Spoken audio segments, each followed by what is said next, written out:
Thank you, Todd. Well, new tonight, News 4 is looking into the dangers hoarding poses to firefighters. We found several house fires linked to hoarding in our area in the past few years.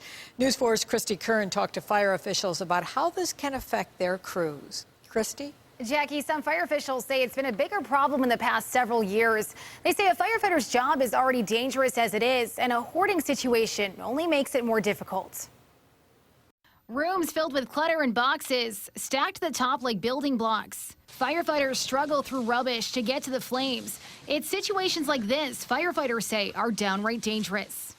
You can decipher if you're finding a person, a piece of furniture, garbage, a dog, a cat. Crews in Western New York know it all too well. Fire crews from Seneca Hose Fire Company in West Seneca battled these flames in 2014.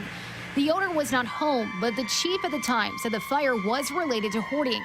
Hoarding does make it hard for us because it limits our access from having open floor plans to having passageways, and it also increases the flare load a lot. When it's not charged, it moves very easily. Frank Malata is now the current chief of Seneca Hose. He could not comment on any specific fire, but tells us hoarding situations are not uncommon.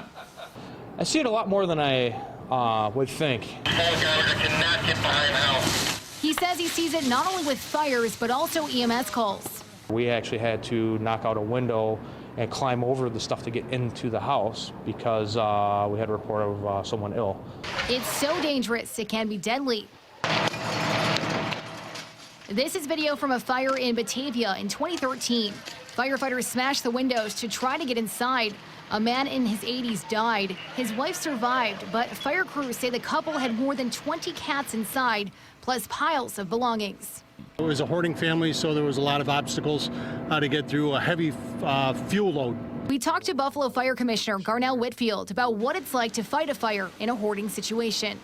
It's extremely dangerous for the men and women of the Buffalo Fire Department. The more that you have in there, the more that is a bit, you're able to burn.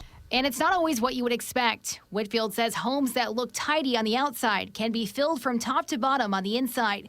He says they will fight the fire from the outside if the home is too dangerous to get into. The Buffalo Fire Department does not have any specific training for hoarding situations, but they do train for the best way to get in and out of a home. Whitfield says the best thing you can do is get rid of clutter to protect yourself and firefighters in the case of an emergency. We tend to hold on to things, and oftentimes, unbeknownst to us, these create potential hazards if there is a fire or something like that. The Buffalo Fire Department cannot tell us how often hoarding is involved with fires because there's no system to track hoarding fires. They also say it's tough to define hoarding because each person could see it differently. The fire commissioner says if you cannot get rid of clutter in your home, the next best thing is to store things in an organized way. Live in the studio, Christy Kern, News 4 at 6.